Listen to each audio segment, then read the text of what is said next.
Welcome to my good bad brain. I'm a normal person, so I'm insane. I've got depression and ADHD, but I'm doing better since I medicated me.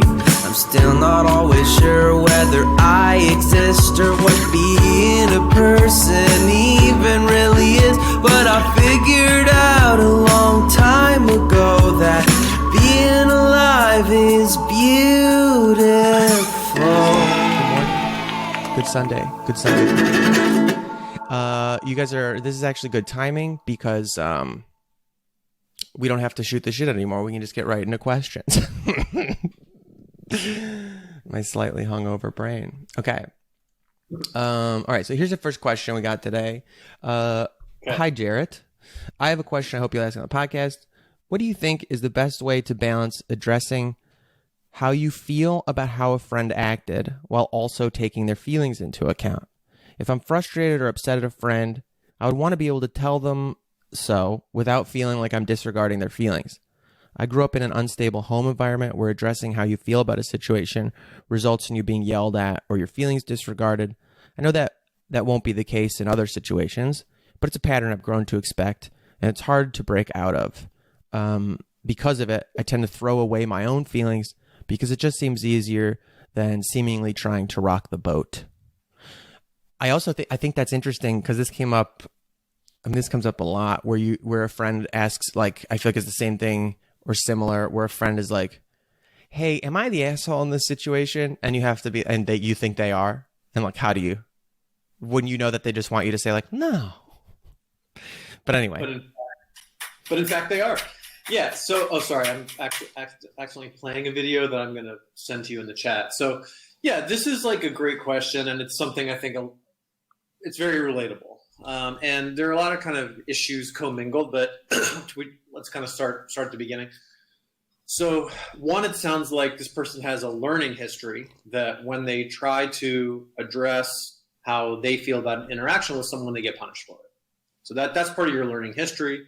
So it's, of course, makes perfect sense that you would be concerned that might happen now, because it did happen. The other piece that I'm hearing is they want to be able to describe how they feel about the situation, while at the same time not hurting the other person's feelings. So sometimes that's possible, and sometimes it's not. And nobody gets to go through life without ever having their feelings be hurt. Okay, so that's one thing. But if you do it in a way that's compassionate and skillful, then you maximize your chance of expressing yourself in a way that's consistent with your values and minimizes the chance of hurting the other person. Although, the reality is that you may hurt their feelings a little bit. So there's a skill in dialectical behavior therapy that I think is really good for this, and it's called the Dear Man. And that acronym is, so I'll send it to you. There's a video here, Jarrett, that I'll send to you. We can put it up. But if you Google Dear Man, you can see a lot of different ways to do this. Actually, if you don't mind, will you, instead of putting it, you can put it in the chat and I'll get it later, but also if you just email it to me, I can drag it into our chat right now. Okay. Yeah, let me email it to you. So what it does is basically, I'll call it boil it down. I mean, you should read it yourself, but to boil it down, the critical piece is to keep it concise and direct. So you're going to describe the situation, like all this, each of these things should be like 1 or 2 sentences max. Like, don't ramble on to try to soften it because you want to, don't do any of that. Describe the situation. Hey, yesterday I asked what you thought of my outfit and you said I look like a hippo. Okay. So just bare facts, no judgments. Describe, express your feelings. That made me feel sad. Assert, right? So you want to be direct in what you're asking for. Like, and you got to think about this beforehand. What do you want out of the situation? Do you want them to apologize? Do you want to just be heard? Are you asking for behavior change? Because that's important, right? So a lot of times people think, oh, I just want to be heard, but what they really want is behavior change from the other person, or vice versa. So you got to figure that out beforehand. And in a lot of cases, kind of the best you can hope for is just that you clearly describe how you were feeling. Getting someone else to change their behavior or validate you can be a hard sell, especially if they lack the skills to do validation. So you got to figure that out beforehand, what you want. But you're going to describe, express your emotion, like ask for what you want, assert what you want, ask directly for it. And then, this has been a while since I did this. Hold on. Yeah, no problem. It's interesting. Earlier you said something too, just reminded me of a little saying I've heard, which is honesty without compassion is aggression.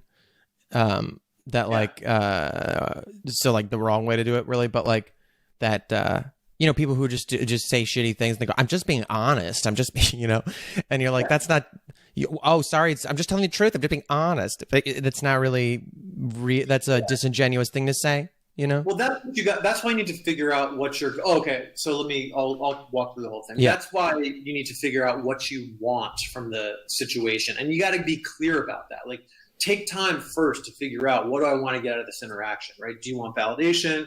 Do you just want to say your truth? Are you asking that person to change their behavior? And you need to say that directly. So you're going to describe the situation, express your feeling, assert what you want or ask for what you want, and then reinforce the other person. It's tricky though. You can't manipulative reinforce. Well, if you don't do this, I'm not going to do X, right? You reinforce like, if you would think a little bit more about my feelings before you talk to me, that just would make me feel better about our relationship. That's the reinforcer.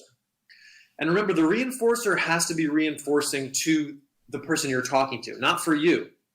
Right? Reinforcers are effective for the audience. Okay? So describe, express your feelings, assert what you want, and reinforce ahead of time. And then the MAN part of the acronym, you have to stay mindful, which means don't get derailed. In conversation, for example, let's say I want to say to Jarrett, the other day in jiu-jitsu, you got me in a neck crank. It really hurt and it interferes with my learning. I would really appreciate it if you wouldn't submit me with a neck crank, and that would help me learn and make me a better rolling partner for you too. Mm-hmm. Okay, that's the deer. Short and sweet. Okay, you've not done that, by the way. No, it's fine though. It's to which I would say, toughen up. Jared says something to me like, "Well, just get better, bro. Like that's part of the game. Just get better." And if I'm like, "Well, fuck you," then it doesn't work out. So I got to stay mindful. It's like, okay, I hear you. Yeah, I do need to get better, but let me go back to my request. Please don't submit me with a neck crank. Yeah, well, neck crank's part of the game. We teach it in school. You need to learn to deal with it. Yeah, I hear what you're saying, but at the same time, what I'm asking you now is, can you please not submit me with a neck crank? Don't get derailed. Keep on coming back like beating a drum. Keep coming back to your ask. Mm-hmm. Appear confident, even if you're not, but then be willing to negotiate, That's the end, negotiate? Be willing to negotiate. Yeah. But figure out where your boundaries are before. Don't just negotiate in the moment, because if you don't have great boundaries, you're going to just give away the game. So figure out beforehand, like write it down, what your boundaries are. So maybe Jared says, well, look, man, I really like the neck crank. And I'm like, all right, well, put me in it. And then, I'll tap in that position, but then let's stay in that position and go to something else. Yeah. Two examples. Yeah, okay, that's helpful. I'm going to email you this, but I would recommend that people read the Deer Man. It's a very effective strategy for communicating when, because of your learning history, your boundaries are a little porous. But here's the other thing. Sometimes feelings have to be hurt for relationships to get better, and that's okay. Oh, Nobody that's really gets good. to go through life without having their feelings be hurt. People need to be able to have their feelings hurt and recover from that and dialogue about it in a adult relationship. And it's not your job to protect people if you are being compassionate and doing your very best. And both people have enough skill to regulate their emotions and come back and talk about what happened. That can actually increase the strength of a relationship. So I'll email it right now. That's really important, I think, because I don't know. For me, I think the response to this, I think we all have experiences with this kind of thing, is like the worst thing the worst thing I feel like is that's happened to me in my life is you get raised on stories and stuff that are like, you know, if you just behave correctly, be honest, be vulnerable, then people will be cool and it'll all be less bad than you think it's going to be. But like, you know, a lot of people haven't done their work and have it, you know, or whatever. And so you do this, you dear man yourself, you get, you know, you psych up, you tell your friend, and it is worse than you feared it would be. They just fucking melt down on you. They fucking silence you. They treat you like absolutes. They fuck you. They make you feel like a bad. They do every manipulative thing in the book, and you just feel like shit, like the worst possible outcome happened. So, what about that? When that happens, what? Yeah. So you may be in a relationship, friendship, romantic relationship with someone who has a serious interpersonal skills deficit. And then I think you need to ask yourself, okay, is this an important enough relationship that I want to try to like kind of go meta with this person where I talk about the nature of the relationship itself and talk about the skills I want us both to try? You know, maybe we kind of do that together. You also may be in a friendship or another type of relationship with someone where that's just not in the cards. They're not there in their kind of personal development. It's too difficult or painful for them to do that. And you need to decide, what kind of relationship do I want to have with this person? You know? Yes, I'm listening. I'm also pasting these links into the chat for people. Yeah. And so I think some relationships, you know, sometimes relationships are so damaging to you because of someone else's skills deficit that you can't be in that relationship, whether it's a friendship or a romantic relationship. I think you got to ask yourself that honestly. You know, other times the person, you know, you can have a different type of relationship with them. Maybe that's not a person who you can invest all your trust in, or who you come to with difficult stuff they don't know how to validate, so you can't go to them for validation. Yeah. And then, you know, you got to decide the nature of the relationship you want to have. Yeah, I think my dad is my go-to difficult relationship for.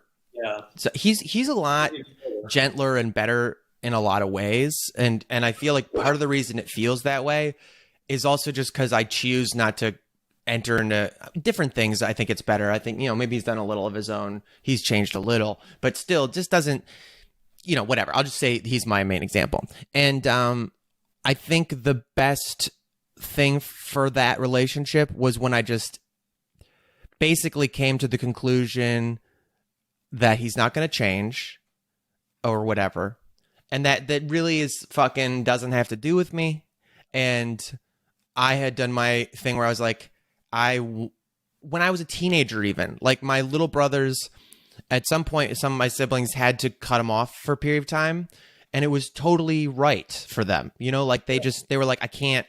And I got a little flack from my family for not totally. And I was just like, I just know I'm going to want to maintain connection with this person who's half my genetics. And I'd rather like try to learn from and see, even though I know who he's going to be and what's he, you know, I feel like it informs me about myself. And once I basically set the boundary for myself, that was like my expectation from him changed. And it was no longer like hoping this person who was going to act differently. It was like, I'm here on my terms. I know what's going to happen. I'm not fooling myself. And it's a little sad. It's like a little bit of a surrender somewhere in me, but you're also just like, I got to be a grown up about it and just like know what's going to happen and not have my hopes up in any ways and be here for my own reasons, you know? I think that's the key. So another kind of little phrase they say in DBT is that all you can do is keep your side of the street clean. That's all you can do. Yeah. So you got to keep your side of the street clean. And then it's up to the other person to keep their side of the street clean. And you have to decide, do you want to be neighbors with someone whose street is always a fucking mess? Right. That's up to you. You know, there's definitely also folks in my life that I did the same inventory and was like, no. Yeah. You know, there's a part of me that. Me too, where the relationship really changed a lot and it's just not as close. And that's okay. It hurts, you know, but that's part of like there being some pain in life. You know? Yeah, I was actually at least one of those relationships where my body had like a little bit of a revolt after some things and just like instinctively distanced. I was kind of proud of it. I was like, oh, I have survival instincts now. That I was like, that's just too much. I just don't feel like it sounds like such big, intense language to go like, that doesn't feel safe. But that was just the thing in my head was like, this is not trustworthy. There's something weird here. I just don't want to be as close to it. Yeah. Yeah. I'm grateful for that. I also just, I always try to keep it anonymous, the people who are asking questions. And so, but, then y'all just engage in the chat. So I'm like, all right, you could. But the person who asked this question was like, I was talking to a friend about another friend who had done something that put me in a weird situation. Friend one said, if I ever do something like that, I want you to be able to tell me. And I thought, man, I don't know if I can. And that's where this question came out of. And Yeah, so I think the barrier there, again, like think back to the learning history that this person described, where they were punished for sharing their feelings. Of course, I mean, let's put it this way. It wouldn't make any sense at all for you to feel totally free sharing because in the past you've been punished for it. I mean, it's literally like a behavioral reinforcer to not do that behavior because you got punished for it. Yeah. So the thing that this person's going to have to do is push themselves to overcome that learned response, which is hard. And so I would pick someone who, in your mind, when you're not feeling anxious about it, or when your anxiety is at a relative minimum, pick someone to start with who you're pretty sure has a set of good emotion regulation skills themselves and is less likely to be punishing. Because you want to build, some reinforcers. And then talk about it with them afterwards. Like, what was it like when I did that with you? Resist the urge to minimize your feelings and to comfort them. Resist that urge. Like, engage with them as a human being who is not fragile, who is able to regulate their feelings and who has skills, and talk about it like two fucking human beings, Yeah. And just know that it's going to be hard for you because of your learning experience, and it makes perfect sense that it's hard for you. So pick somebody who's going to be, who you think, in your estimation and in your experience, is more likely to provide positive reinforcement. And this person sounds like a good person to start with because they directly told you that they want you to do that. Yeah. So take them at their word. They directly told you that. That's almost like a nice way to like practice too. Yeah. Exactly. Okay. I got another one for you. I think this one seems very, I'm sure a lot of people are going to, we kind of gotten questions about this in the past, but we're going to bring it up again. It'd be amazing if you and Dr. Nick could talk about the issue of human touch during this time of coronavirus. I suffer from anxiety, and touch is important to my self-care, but my options have become extremely limited. My friends are no longer comfortable hugging. My family is not comfortable visiting because I rent out rooms in my home and have a group living situation. I'm single, and dating is difficult right now. I don't have pets except for backyard chickens, and they aren't big on hugs. My only option seems to be to get a massage from my physical therapist, whose clinic is still open. My anxiety can be debilitating, and I wonder whether risking getting the coronavirus might be worth some human contact, because if I can't keep my anxiety under control, really bad things happen. But of course, getting COVID-19 surely wouldn't help things, and I'm maxed out on psychiatric drugs, so I need a non-drug solution.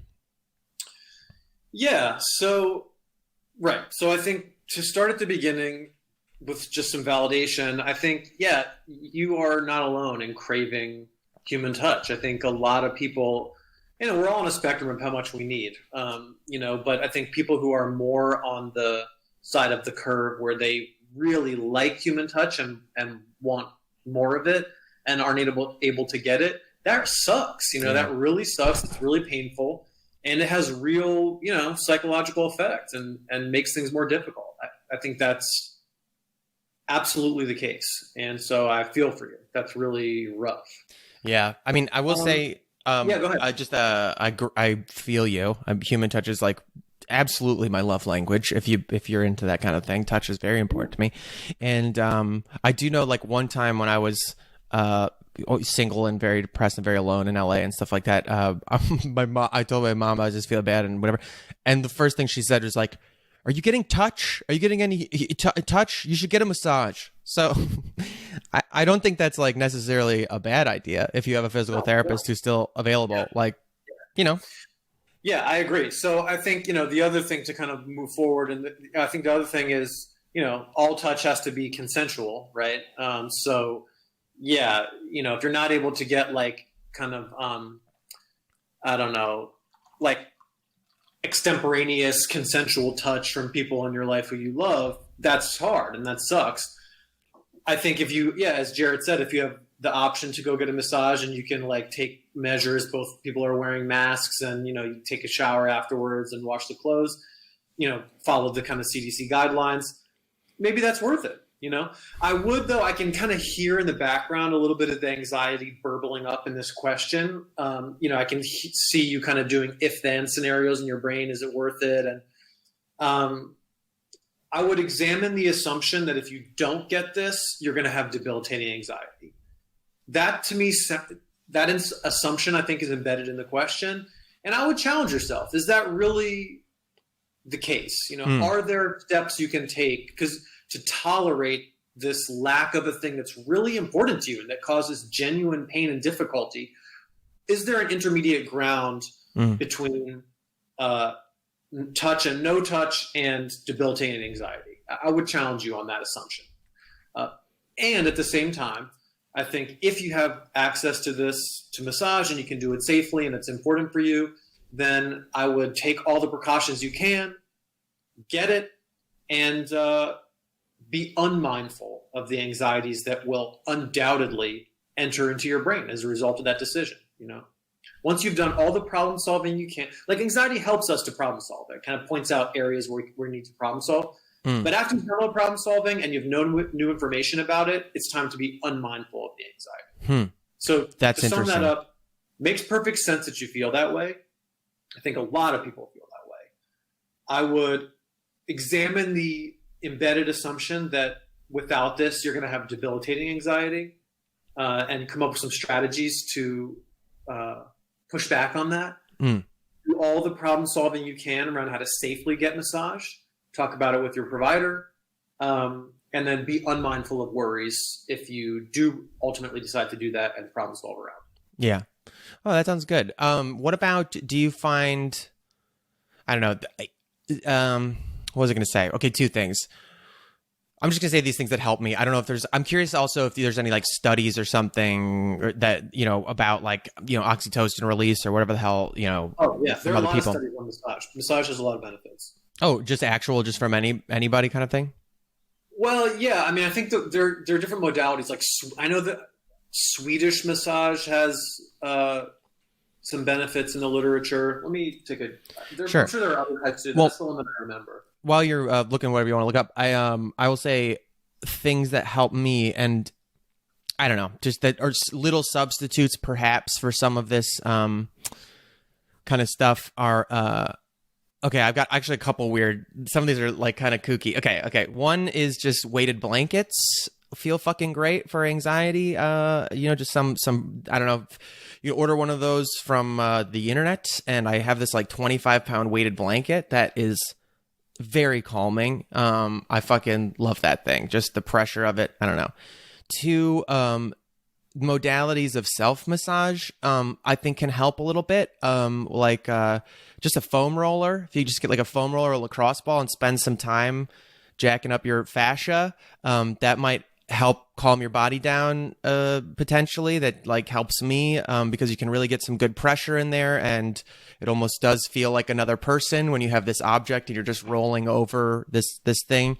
It's so good and intense. I also did a session with my acupuncturist, who I hadn't seen in person in a long time, but I'm having a shoulder issue, and they posted some stuff on their social media that they were doing these remote sessions, and I was like, how the hell could I do an acupuncture session remotely that would help me? And it was amazing. They gave me like little pressure points and stuff that I would do, and I would show them on the thing, and they would show me how to do things to myself, and also the gua sha thing. We did a whole session of it last Sunday on the quarantine thing. That was nice. And my mom has this weird little trick. And I don't know, this might seem crazy, but it's worth a try if you have a friend who's into it. We do this family Zoom call like once a week where just like a lot of the family gets on and says hi and we check in. And Allie, it was Allie and my mom. They did it like, I thought it was so silly, but my mom was like, do this thing that like tricks your mirror neurons where you would look at each other and basically one person would be like, you mimic. They go, I'm gonna take my hand, and this is my hand, and you do the same thing to your face, and just lightly you would do this thing. And do exactly what they were doing, and it does this weird. You're like, whoa! It almost feels like the other person is doing it, and it was this really sweet. Like, there's this weird. You can find online. There's this weird study they've done where like people they put a blinder and they put their real hand on the table and then a fake hand on the table. Another person like touches it with a feather and all these things, and the person who's sitting there at the table is like weirdly, and then they'll just bring a hammer out and smash the hand, and the person always goes like, ah, like they think, you know, when obviously it can't be affecting them. It's a fake hand. It's not them. But there is this weird trick of your mirror neurons and stuff that, I don't know, it might be worth trying if you have a willing accomplice, you know? Anyway. I just went to a kind of good massage study, but yeah, there are like immunological and other psychological benefits. But I do like what you said a lot about, this is a PDF, so I will put this in the drive. I've got a lot of good, bad brain updating to do for everybody. But wait, you just said something. What you said about challenging the assumption that this is definitely how you're going to feel is really cool. And you know, basically using this time as like an excuse or a reason that's outside of your control to try to challenge what you thought you knew about yourself and be like, well, this is the reality now. What can I do? Will I really react the same way forever? I don't know. I always also recommend this book, Viktor Frankl's book, Man's Search for Meaning, when people are like going through suffering, because it's like the worst suffering that a human being can go through. And he writes very eloquently and persuasively about how to kind of deal with that internally. So that it's short too. There's like two parts to it. One is on like his experience in Auschwitz, and the other is like the development of his own like type of therapy, which I think you skip. But the part about him in Auschwitz is like 90 pages, and it's very, very moving and good.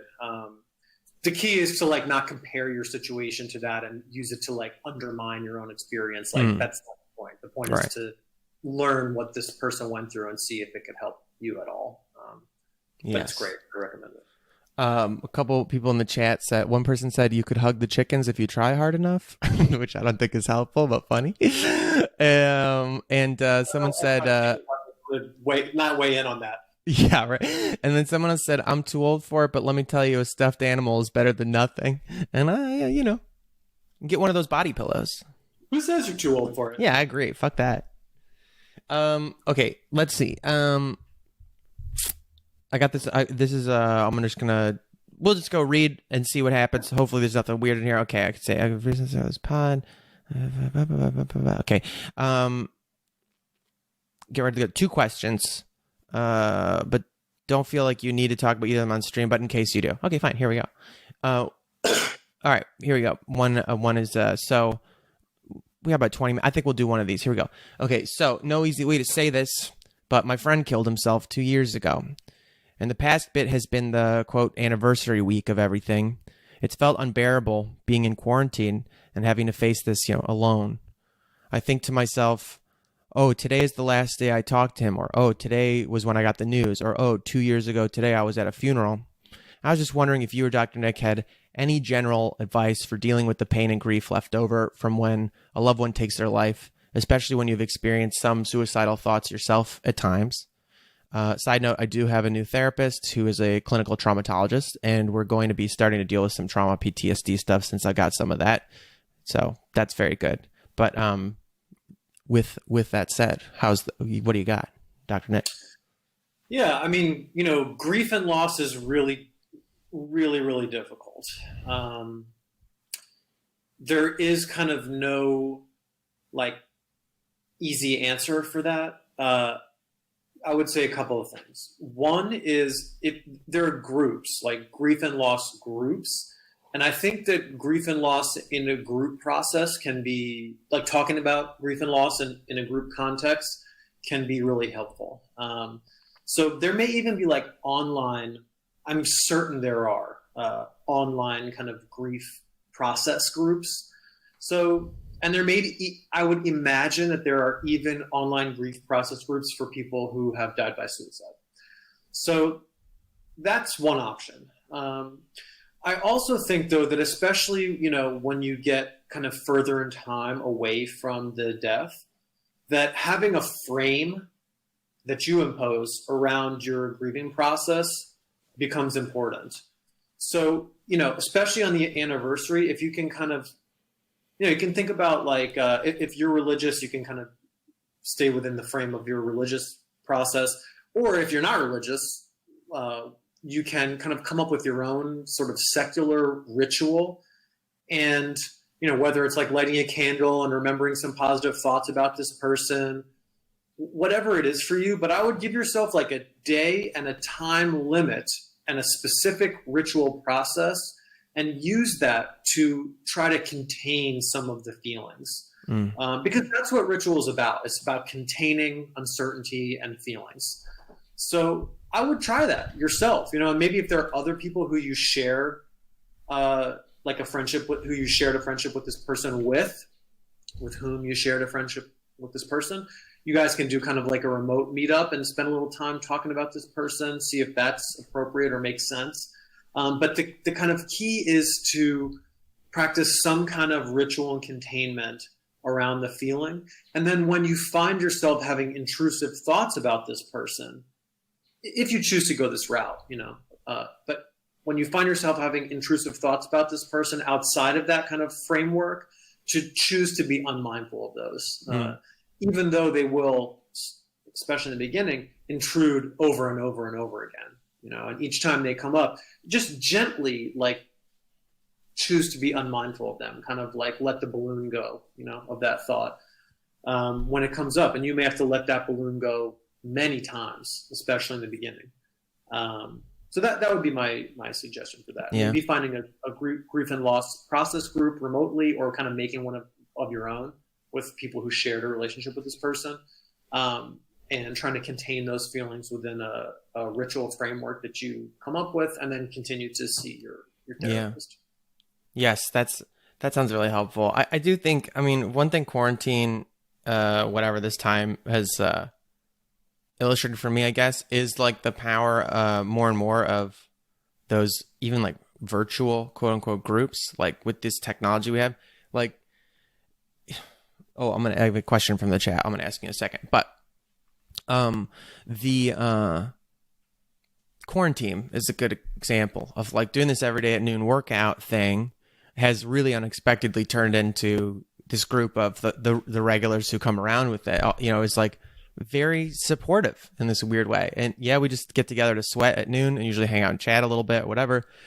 But that group of people all over the world, country, world, but world, just having them to show up and know that we're all kind of experiencing a thing together and checking in, and it's been really nice. And it's interesting because I've been thinking a lot about how peculiar relationship forming is, because it definitely feels like you have verticals in your life of people. Like there are your family, and then there's people who became your friends through physical, work or things like that, and they're just around in your life.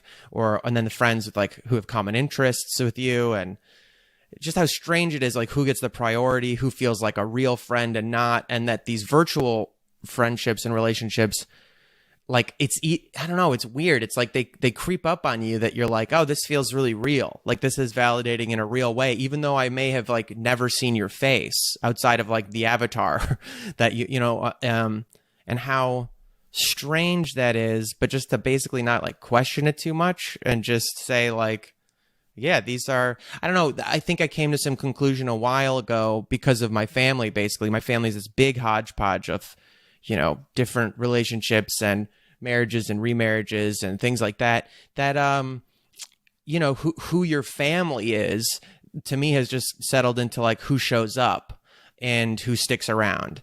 And like with my closest friendships too, is like sometimes I almost feel like it reflects on my poor instincts as a person or whatever, my boundary issues. A lot of the times the people who I meet who are like bright and shiny to me and I'm obsessed, like, you feel crushy about them. You're like, I want that person to be in my life and like blah, blah, blah. they're not the one. There's like somebody else that a few years later that you met at the same time that you're like, I never talked to that other shiny person at all, quote unquote. And the person who's really important to me, we've stuck around for each other, is this like quieter presence or something like that. And I don't know, maybe just allowing yourself to recognize like these relationships and allowing yourself to build them. And I definitely think in these strange times, people that you meet, like I love the idea of finding some support group, and there's so many of those kinds of little communities that when people have a common issue, that it just, you come together over it, you know. I would also just add one more thing, which kind of touches on what you said, Jared. You know, I think it's natural. People kind of are questioning, like asking questions about like whether it makes sense to feel good about these virtual connections. I would just say, don't talk yourself out of positive experiences. Damn, yeah. If you're having a positive experience, fucking enjoy it. There's going to be plenty of shitty experiences down the pipe. That's just part of the deal, you know? So don't spend time talking yourself out of your good experiences. Just enjoy them. Yes, that's such good advice. That's so hard to fucking follow too.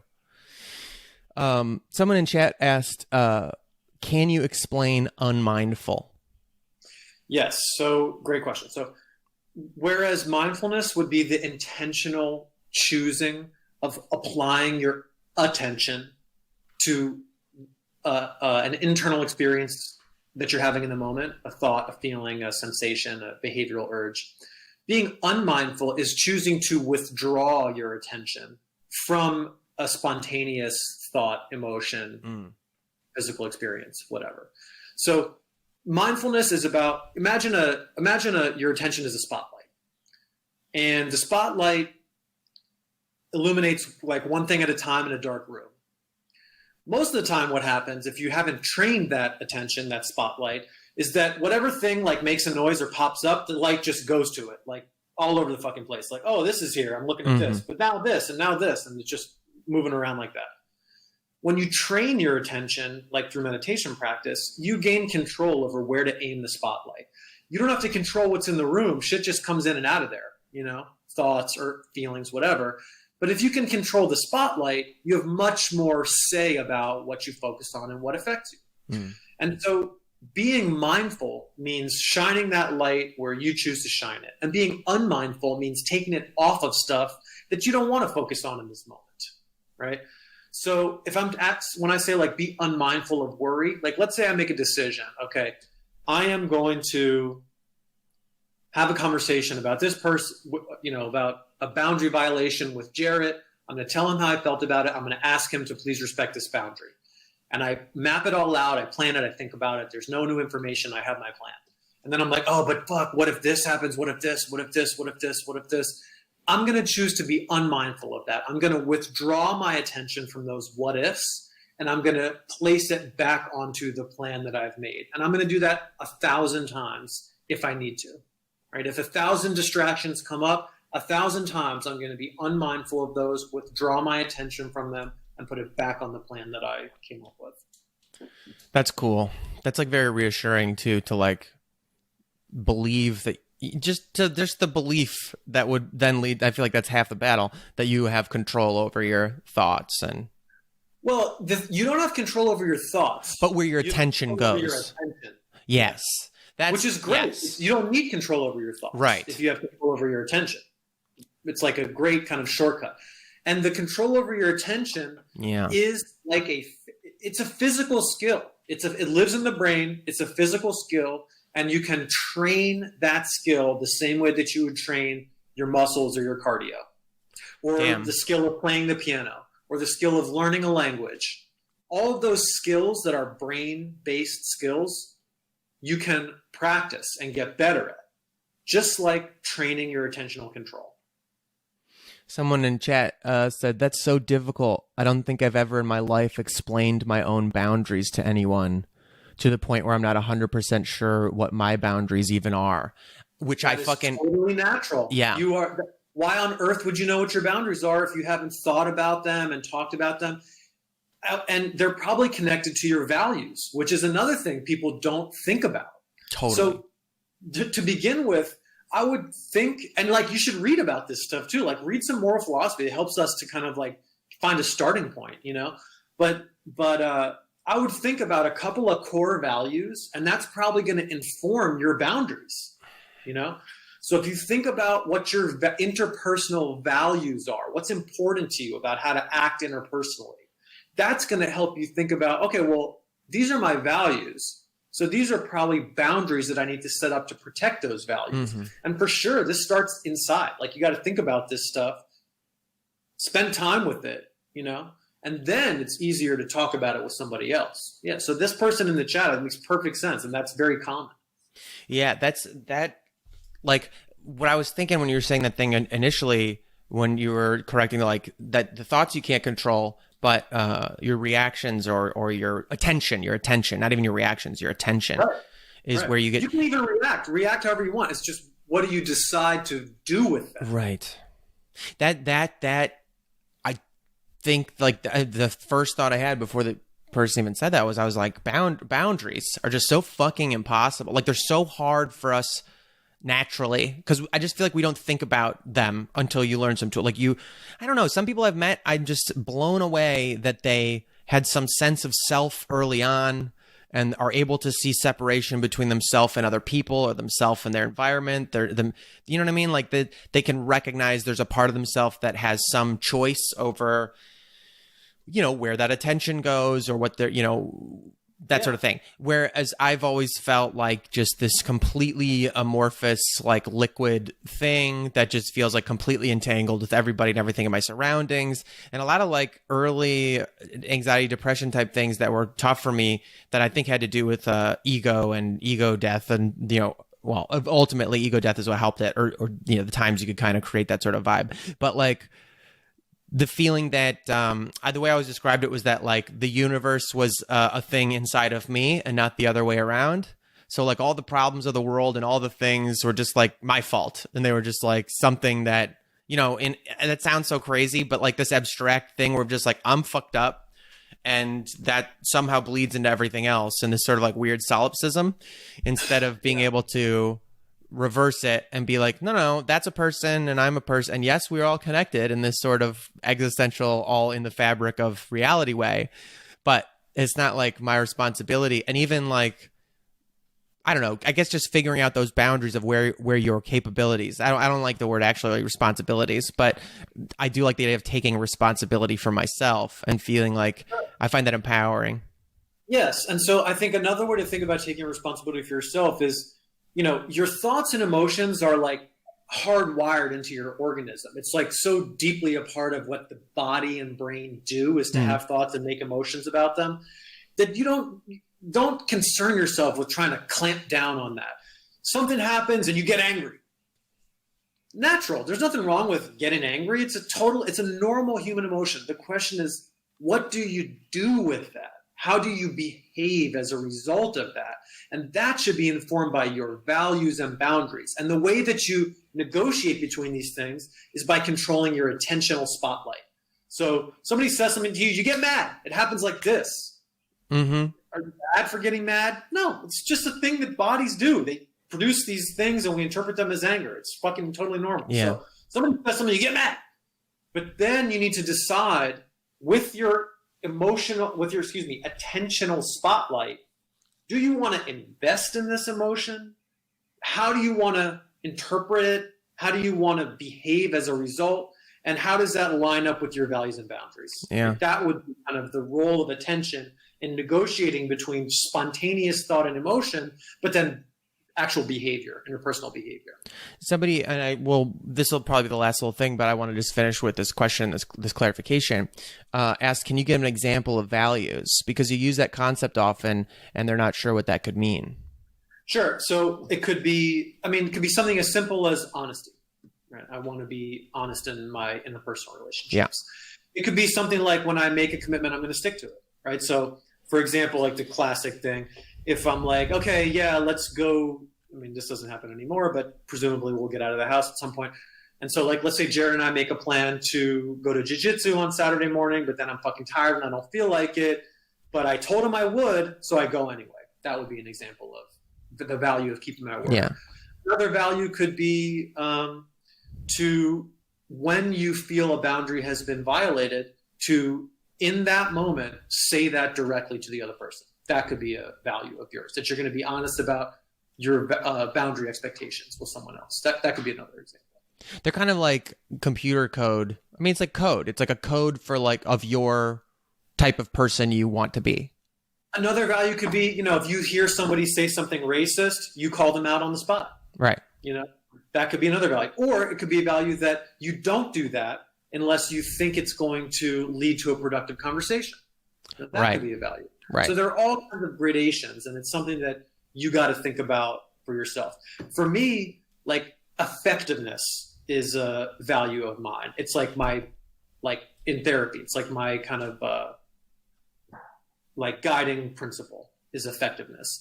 So I am reluctant to do things unless I think they're going to be effective in this situation, which is why I don't like comment on people's crazy bullshit online. Like, I just don't do it. Right. I just won't do it because I know it's not effective. So even though I might want to, that's an important value for me, effectiveness. Yeah. And so I don't get involved in like taxing things that I just don't think are going to be effective. I go back and forth on that one. It's tough for me. I have started posting the COVID patient waiver. That's as far as I'll go. What is that? I don't even know what that is. It's like when there's like a waiver form where, it's like, I mean, it's not real, it's not just a thinking device, I think, where it's like, I'm showing up to protest, but I waive all like coronavirus related treatment. And I waive my right to be treated in a hospital. I waive my right to any of this treatment. And so when people are like, I want to go out and blah, blah, blah, I'm like, I just post that. That's so funny. Yeah. I mean, I'm a shit poster, dude. I just love it. I love to troll. Yeah. And not everyone's values and boundaries are the same, and they don't need to be, right? It's for you. Yeah. I think also like it has to do with probably just the side of the fence we fall in is like creative, expressive people. Is like my instinct is to like try to fight the good fight with jokes, with like memes and shit posting and mockery and sarcasm. Right. Whereas I am totally sanctimonious, and so I can't. I would post like 8 paragraphs with links. I will say that like the values thing, I think about that a lot, and like developing a person. I try to like, for myself and just my weird Libra brain or whatever, just I want to like figure out because Libras. Did you know that? Are you? When's your birthday? Yeah. October 18th. Oh, I'm October 1st. Wow. Libras. Well, that explains a lot. That's it. We believe in astrology now. I like astrology. It's fun, It's a fun diagnostic little thing. It's a thing to reflect on. I just think it's like Jungian dream stuff. Same with tarot, where it's in your life somehow. It is. So just makes you reflect on it. It's a storytelling device. Yeah. Anyway, as a Libra, that I've thought a lot because I have very strong opinions about like what's good and what's bad. Like like what's being a good person, what's being a bad person. It feels like really obvious to me in this way, in this sanctimonious way. So I've tried to like define for myself like what that means and try to go with it like even when it's uncomfortable or whatever. But I think the simplest one that I don't know, so far these are my like working personal laws of values, is like the first law is don't violate other people's sovereignty. That like the idea of a boundary is like you just don't fuck with other people. You don't cause them pain. You don't invade their space, like mentally, physically, like whatever. You just let people have a bubble and understand that they are real human beings. No solipsism. They have the same expression as well. My second law is they're not allowed to violate your sovereignty. And I just like to prioritize other people, because I think if we do that one first, we don't act like fucking maniacs. And then the second one is like understanding that you are allowed to also have your space and that's very hard for me. And then I think other ones that follow up end up being like, if you can, then do it. Like if you can help, then do it. If you have the ability, then do it. Like one that's come up a lot for me lately that I think is like a really poisonous. We have this really poisonous idea of fairness, and that fairness is put into like a capitalist sort of sense of like a ledger is like everybody should equally contribute or something like that to every situation. And I think the idea of fairness gets corrupted into like this way that they make you think it's like good, but in real life is like, the easiest example would be like if a very small child who's 5 years old and my brother, who's a big strong man, like were hiking together and they had like 100 pounds of stuff to carry. It would be fair to give half of it to the child and half of it to Kyle. But that's not real life.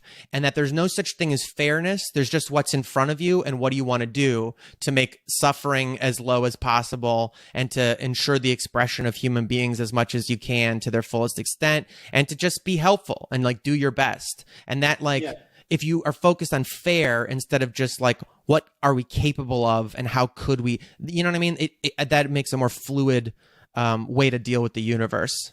I'm less concerned about abstract fairness and more concerned about minimizing suffering and maximizing happiness. Boom.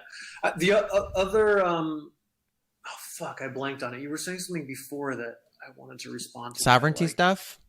Oh, yeah. So thank you.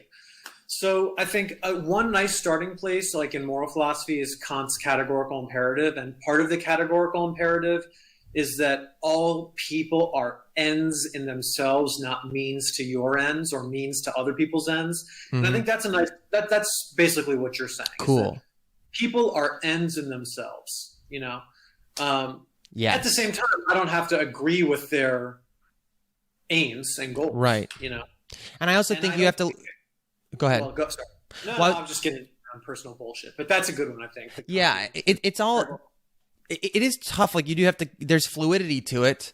And I think there's also like, you can't get, I don't know, you have to maintain self-respect for yourself as well. And like a kind of like bullshit detector thing of like, I also think you can't let people take your life energy forever by saying everything that you've done to like that, like, I don't know. I think it's very easy.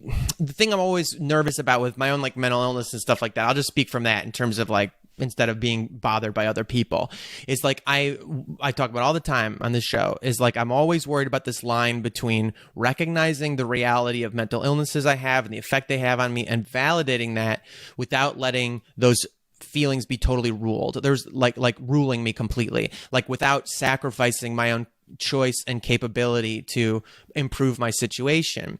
And I'm not talking about a straight up just like everything's bootstraps in my mind and everybody should just toughen the fuck up.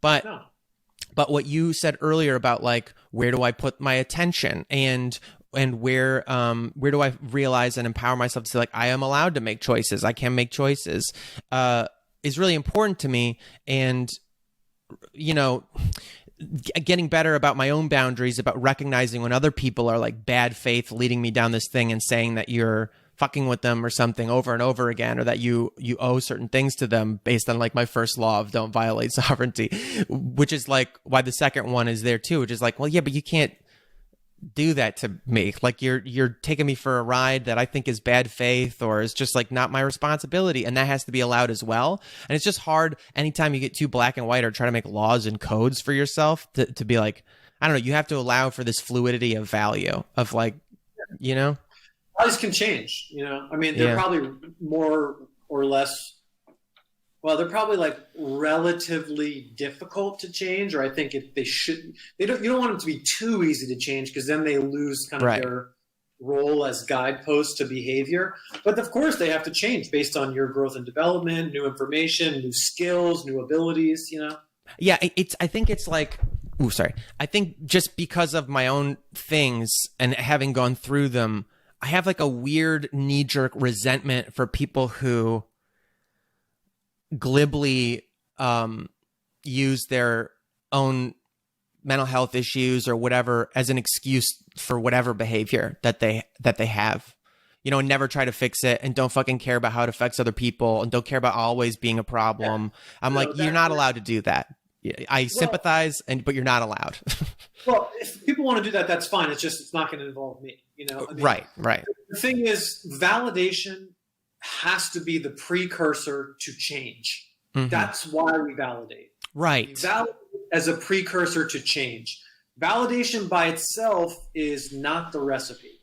Validation is an ingredient, and it's a necessary ingredient, but it's not sufficient.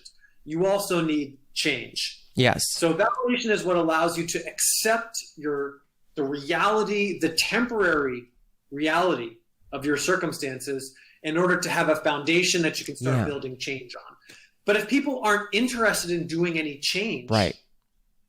Well, that's okay. That's on you. You know, I mean, yeah, I think my harsh feelings about it kind of have to do with my they're just towards myself. I don't think it's harsh. It's not, it's, people are not responsible. This is another DBT assumption. It's very unlikely that you're responsible for all of your problems. That's very, very unlikely.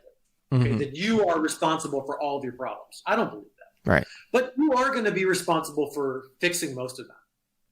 Yes, that you've said that before, and I fucking love every time. I'm like, yeah, that's exactly what I'm trying to say. It's like, and again, this has to do with the like, to me, the poisonous concept of fairness. And somebody in here said fairness versus justice, like that. And I think that's a pretty good start to those distinctions. Is that like the obsession with fairness to me is also like crippling to me when I just go like, it's just not fucking fair. It's not. It's like very unfortunate the things that happen that you didn't deserve.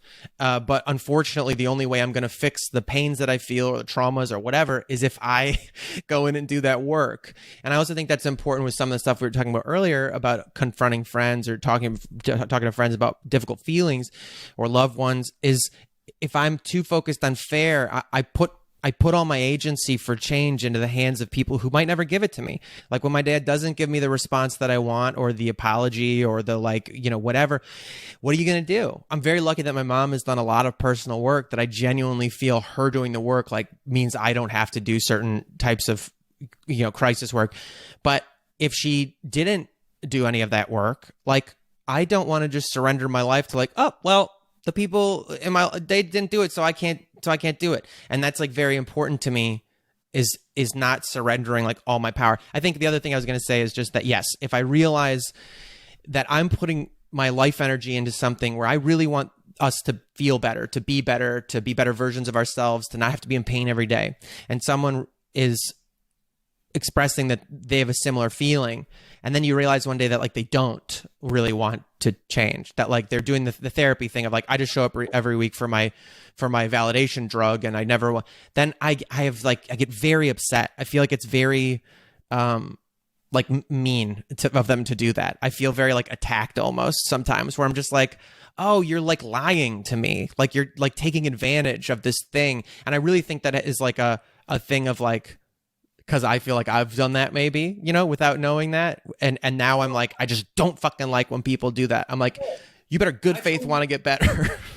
Yeah, I mean, it's hard, you know, changing things is really hard. And so I understand when people aren't there, you know. I mean, like I fail at it. It's also not a light switch, you know, it's elliptical. Yeah. I mean, sometimes you're there, sometimes you're not, sometimes you're like, oh, fuck, I'm doing the thing, you know. Right. Like, it's not linear upward trajectory progress, you know, and I work on it myself. And when someone wants to work on it, I'm there.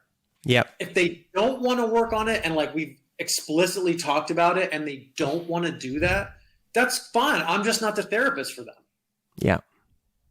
And if they want to work on it later, the door's always open. You know? Yeah. I just think I'll just say this last thing about that is like, for people to reflect on, because I just have a feeling some people will relate to this. If you have a relationship in your life that seems to have a lot of drama in it all the time, and that you are constantly having these really beautiful, dramatic breakthrough conversations that are hard talks, but at the end of it, you're like, damn, we made a lot of progress here, and this relationship is going to be good now. But then it happens again, and it just keeps fucking happening. I ask you to reflect on that relationship and think to yourself, wait a minute. I know I'm here trying to get to the part of the relationship that's not the fighting, to get to the part that is the peace and the creativity and the curiosity and the joy and the friendship and whatever the fuck it is, just the good part, you know? And if you realize that maybe for the other person, the conflict is the relationship, and that their favorite part is the working it out. Their favorite part is, oh my God, we're finally seeing each other. We're getting through. Oh, fuck, that feels good. If you recognize that sort of lack of self-reflection in the other person, and that maybe they're just in love with that process and how good it feels to have the catharsis of the fight and the understanding and you're allowed to leave that and be like, oh, I want to have the relationship. I don't like that part. I'm suffering through that part and toughing it out so I can get to the other part. But you realize that, you know what I mean? I just think that's a common pattern, and I've experienced it. I've been wholeheartedly good faith being like, fuck yeah, this is worth it. This is so beautiful. It's not. Yeah, agree. All right, sorry. All right, I love you guys. Thank you so much. I think we're going to wrap this up for today. We went a little over because I started a little late. I want to say specifically also, I'll just add to the end here, Ronan, thank you for all your contributions today. You're really active in the chat and some great questions that really help move some stuff along. Anyway, I will post this one, and I will post the last couple weeks as well. I know I've been a little bit off behind whatever on our posting the good bad brains to the pod, but I will do that, and I'm gonna set some other stuff up. Hopefully, we'll keep doing obviously every day at noon. Oh, this is what I was gonna spring on you. Are you available in 45 minutes? Do you want to lead a little quarantine meditation thing? Yeah, I could do like a quick one. But you're not on Instagram, are you? No. Yeah, it's okay. Let's put it up for next week. We'll all right, that's fine. Yeah, I didn't. I'm sorry, I just sprung it on you, but I've been wanting to do that, and it's been nice having on the weekends having just folks come co-teach and stuff like that. Okay, well, thanks so much, dude. If you guys want to buy any like shirts or anything like that, you can go to mygoodbadbrain.com, and if you want to go to the patreon.com/mygoodbadbrain, you can also go there and support the pod. And that's it. I'm gonna post there the drive where we put these resources. Dr. Nick gave me a couple this week. I have some from the previous weeks. I promise I'll give you guys to My Good Bad Brain maintenance, and this stuff will come up in your podcast feed this week. Probably too much. You're gonna get like 3 episodes in a week. It's gonna be great. All right, thanks a lot, man. Thanks for hanging out, and thank all of you. We'll see you guys next week or in 45 minutes if you're coming for QC. I think we're gonna do I'm gonna do a little foam rolling, and then we'll do some meditation. All right. Later. Take care. All right. Thanks for joining us, guys. My Good Bad Brain is a production of Mind Jam Media. That's my little media company. Thanks to Coda for making this theme song with me. And that's it. MyGoodBadBrain.com. Patreon.com/MyGoodBadBrain. You're the best. Have a good one. Self-care. Hydrate. Be well.